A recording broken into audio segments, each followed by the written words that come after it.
Buenos Aires, grande porte cosmopolite de l'Amérique du Sud.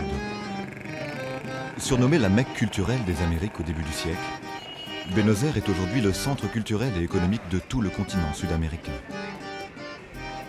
Cette mégapole de 11 millions d'habitants, qui a su concilier modernité, dynamisme et tradition, est une des plus importantes du monde. Fondée il y a plus de 400 ans, la capitale argentine nous raconte son histoire au détour de ses multiples quartiers, tous dotés d'une identité très marquée. Buenos Aires, dernière étape avant les grands espaces vierges argentins qui s'étendent sur quelques 3700 km de la frontière bolivienne au nord, à la Terre de Feu.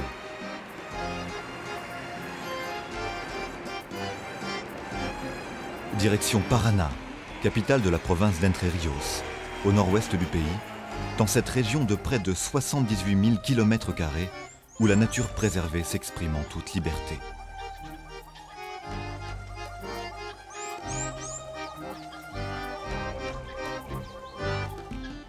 Entre Ríos est délimité par ses frontières naturelles. Le Rio Paraná à l'ouest et au sud, le Rio Uruguay à l'est et le Guayquirao au nord. La quantité de fleuves, rivières et ruisseaux qui sillonnent la province la place au second rang mondial pour sa courbe hydrographique. Cette situation particulière a permis à la faune aquatique et terrestre de s'épanouir dans un milieu privilégié, véritable réserve naturelle, inestimable et inégalée. De ce fait, Entre Ríos est une des premières régions du pays à avoir constitué des zones de chasse spécialisées, destinées principalement à la chasse aux canards sauvages, en très grande densité sur ce territoire.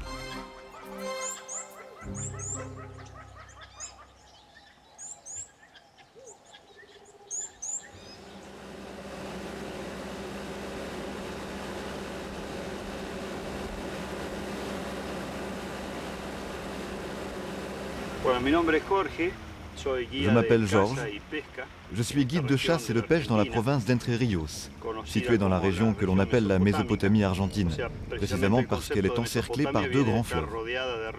D'un côté le Rio Paraná, sur lequel nous nous trouvons, de l'autre le Rio Uruguay.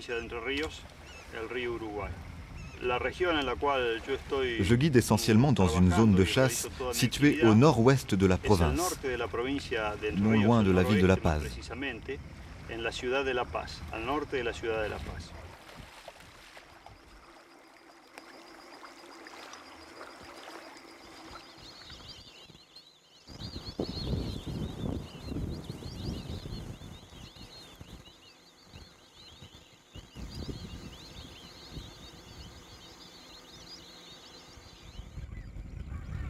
Au début de la saison de la chasse aux canards, Georges et Louis, son assistant, explorent les rives du Rio Paraná en quête de nouveaux sites de chasse.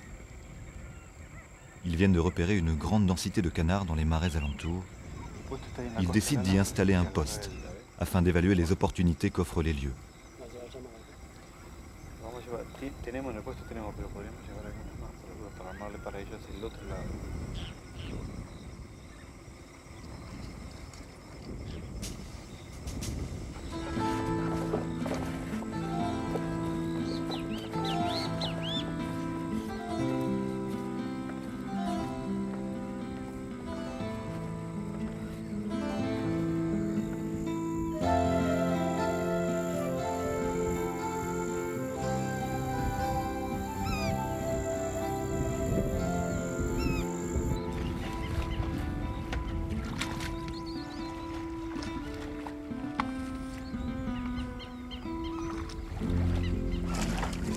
La chasse aux canards sauvages se pratique dès le mois de février dans les rizières situées à l'intérieur des terres.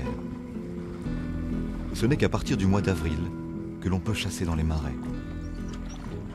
C'est le début de l'automne dans l'hémisphère sud, où les saisons sont inversées. Le climat est particulièrement agréable en cette période de l'année. Les températures varient entre 12 et 25 degrés. L'hiver est plus humide mais relativement doux, ce qui permet d'étendre la saison de chasse jusqu'à fin août, cœur de l'hiver austral.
Nous sommes dans une zone naturelle particulièrement intéressante pour les chasseurs, parce qu'elle leur offre une grande variété d'opportunités.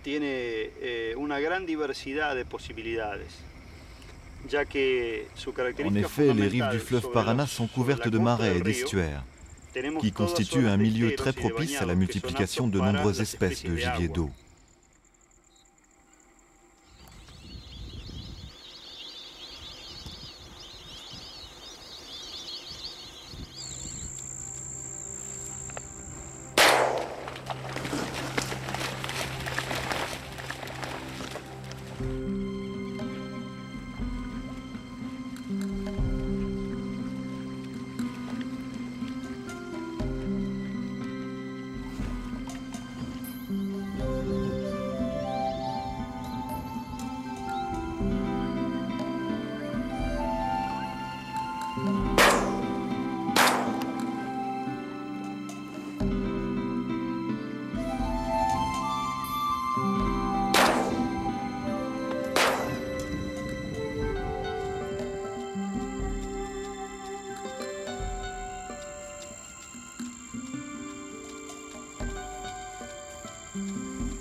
Ce qui est important ici, c'est que l'on pratique la chasse, et notamment la chasse au canard, comme on l'a pratiqué jadis.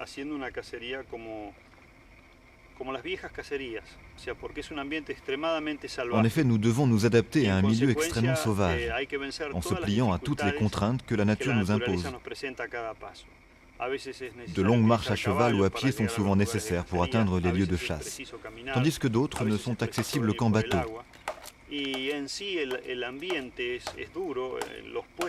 Ici, les postes sont construits uniquement avec les éléments que la nature met à notre disposition. Nous n'utilisons rien qui ne provienne du milieu dans lequel nous sommes installés.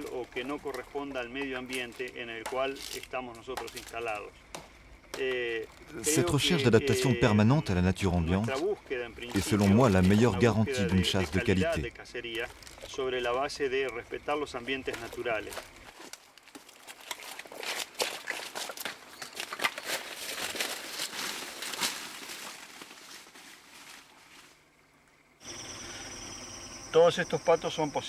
Voici les différentes espèces que l'on peut récolter ici, dans la région de La Paz. Ceux-là sont les plus petits, essentiellement des sarcelles. Celui-ci, c'est la sarcelle versicolore, appelée canard argentin ou cappuccino, précisément pour sa capuche qui le distingue des autres oiseaux de la même espèce. C'est un tir difficile, car son vol est très rapide et erratique.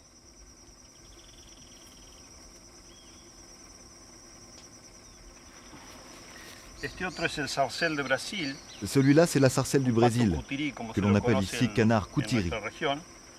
On le trouve dans tout le nord-est argentin et le sud-ouest du Brésil. Son vol est plus lent que le précédent. Celle-ci est une femelle.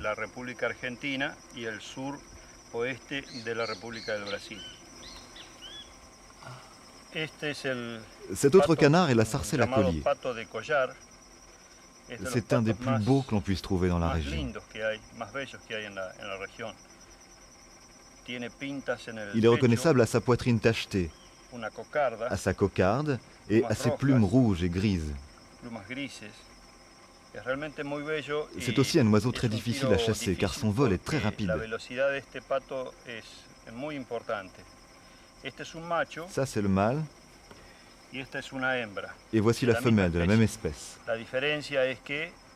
Comme vous pouvez le voir, le mâle n'a pas comme la femelle de plumes blanches sur la tête.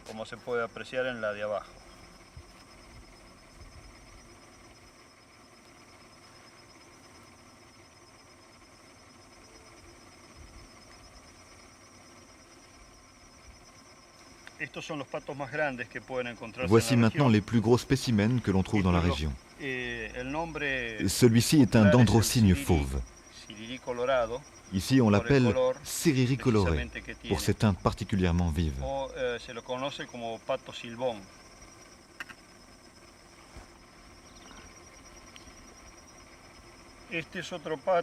Voilà un autre canard de la même espèce, mais qui se distingue par la couleur de sa tête, qui est blanche. C'est un dendrocigne bœuf, appelé dans la région Siriri pampa.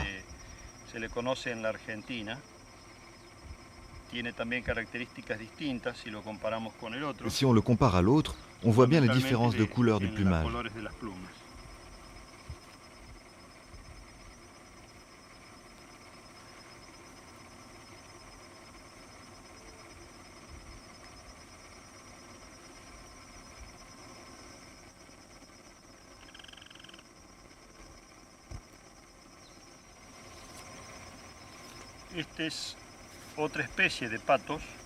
Voilà maintenant un des plus gros canards de la région, une nette peposaka, que l'on appelle ici canard Picasso. Malgré son poids imposant, 800 grammes environ, il vole très vite et son tir est difficile. Il est reconnaissable à la forme particulière de son bec et à la couleur noire et blanche de ses ailes, qui lui valent le nom de Picasso. Celui-ci est un mâle. Et voici la femelle, beaucoup moins colorée, comme c'est souvent le cas dans la nature.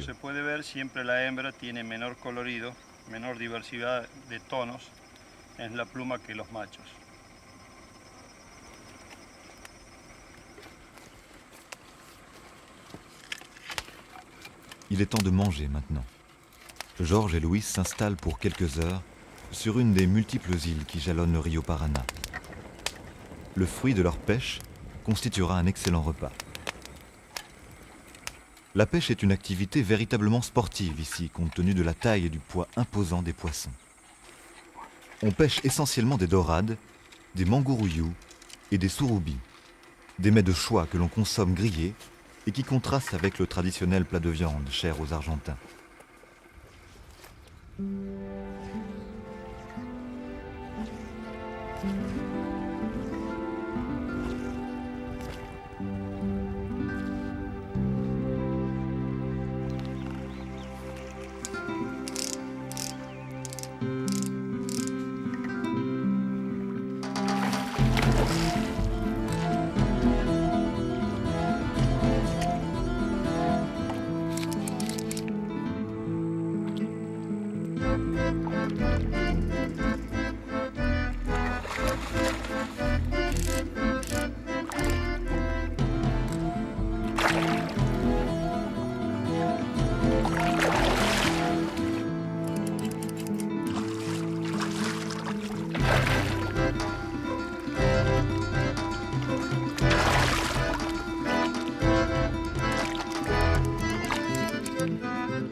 Bueno.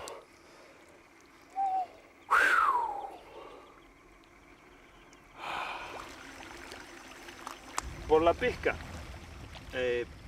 fundamentalmente hay dos especies que son La pêche offre aussi dans la région de nombreuses possibilités. Mais deux espèces constituent la grande attraction des pêcheurs. Fundamentalmente la pesca con mosca, ¿no? Que es un poco la sensación quizá mayor de este tipo de pesca. D'une part la dorade, que l'on peut pêcher de différentes façons, bien que la technique la plus sportive et la plus valorisante reste la pêche à la mouche.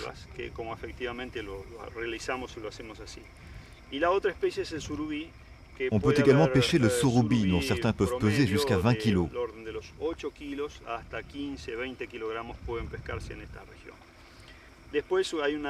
Il y a bien sûr beaucoup d'autres espèces mineures, comme par exemple le poisson-chat, très répandu dans la région.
Georges et Louis ont décidé aujourd'hui de se rendre dans des zones marécageuses. Pour ce faire, ils partent à cheval, seul moyen de parvenir à ces lieux difficilement accessibles.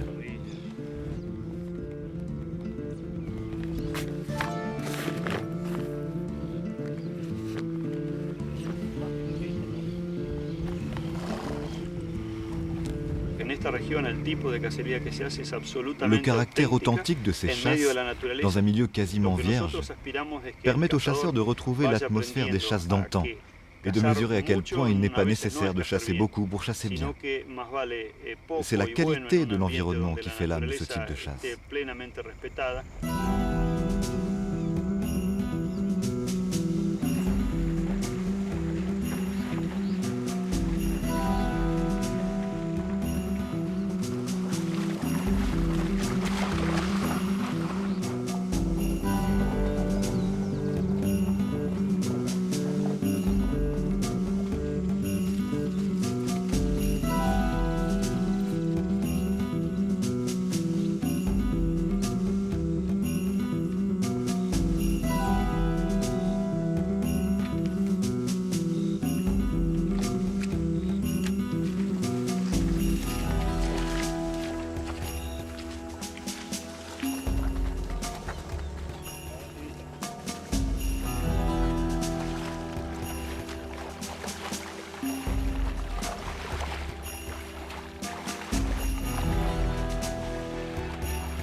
Ces journées passées à parcourir son territoire de chasse ont permis à Georges de se préparer à l'arrivée des chasseurs. Il pourra ainsi répondre à leurs envies, tout en leur faisant découvrir les multiples richesses que recèle cette magnifique région.